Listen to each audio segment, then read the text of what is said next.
سلامونه استاد محترم جوړ په خیر. ولې یو څوک جرم ته مخه کوي؟ بشرمل صاحب زما سلامونه او نیکې هیلې هم ومنئ. مننه. د پوښتنې اړوند ووایم چې دا خو یو ډېره پراخه او یو ډېره عمومي پوښتنه ده او جرم نن سبا یا جرایم نن سبا د یو علم په شکل او په حیث پیژندل کېږي. موږ یوه لویه علمي څانګه لرو د جرم شناسۍ یا د جرم پوهنې یا د کریمینولوژۍ په نامه چې خورا پراخه لمنه او به اصطلاح بحثونه لري.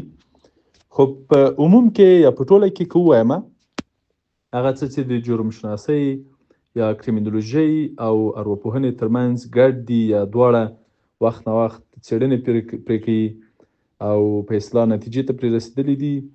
حد اقل کولی سو شپږو لویو لاملونو ته اشاره وکړو او هغه هم هغه لاملونه چې ډېر زموږ په ټولنه یا په افغانستان پورې ارتباط لري یا اړخ اخلي. اول مورد د اقتصادي بېوزلیو او فقر مسله ده. یعنی ډېر خلک د اړتیا له مخې، د لوږې له مخې، د بیکارۍ له امله غلا، قاچاق او نورو جرمونو ته مخه کوي او یا تر دې نورو خطرناکو جرایمو ته مخه کوي. دا زما په نظر یو عامل او لا دلیل ده.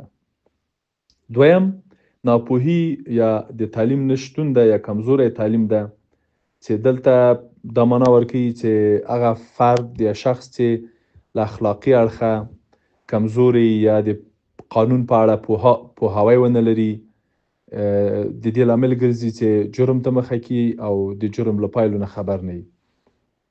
دریم مورد چاپیریال او ملګري دوستان یا اړیکې دي.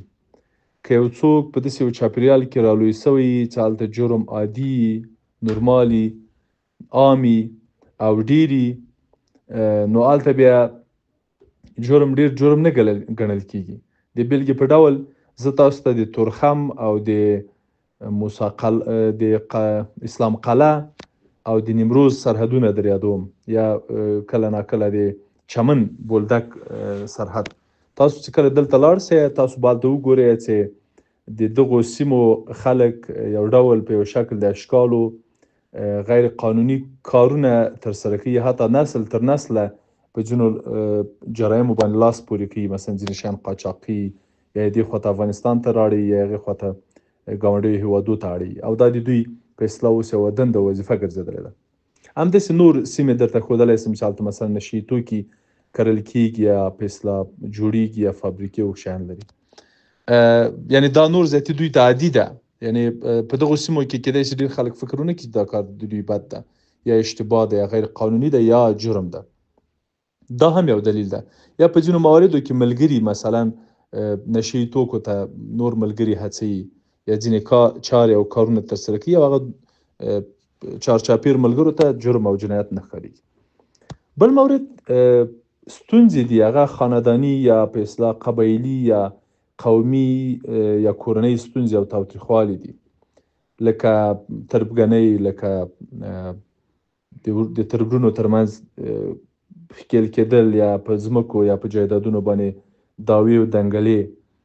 دا یو لامل ګرځي چې خلک جرم ته مخه کړي. مثلا تاسو ګورئ په هغو سیمو کې مثلا ډېر ځله که زه هغه ورته وکړم اشاره مستقیم په ځینو جنوبي ولایتونو کې خلک یعنې تقریبا کورنیو کې مړي کېږي یا په ځمکو مړي کېږي یا په ناموسي مسایلو باندې مړي کېږي.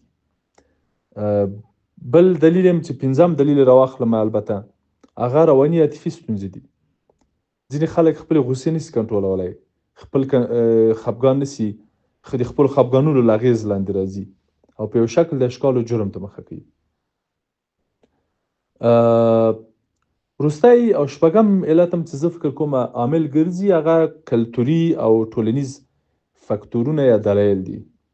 که په یو ټولنه کې قانون پلی نشي یا قانون نه وي یا تطبیق نشي یا په یو ټولنه کې عدالت نه وي یا مساوات نه وي، تعصبونه وي، فرقه‌ي تعصبات لکه مذهبي یا قومي، هلته جرم ډیریږي هلته جرم خلک هلته به سزا نه وي، نو قانون به نه وي، عدالت به نه وي، خلک جرأت پیدا کوي، زړه پیدا کوي او جرایمو ته مخه کوي.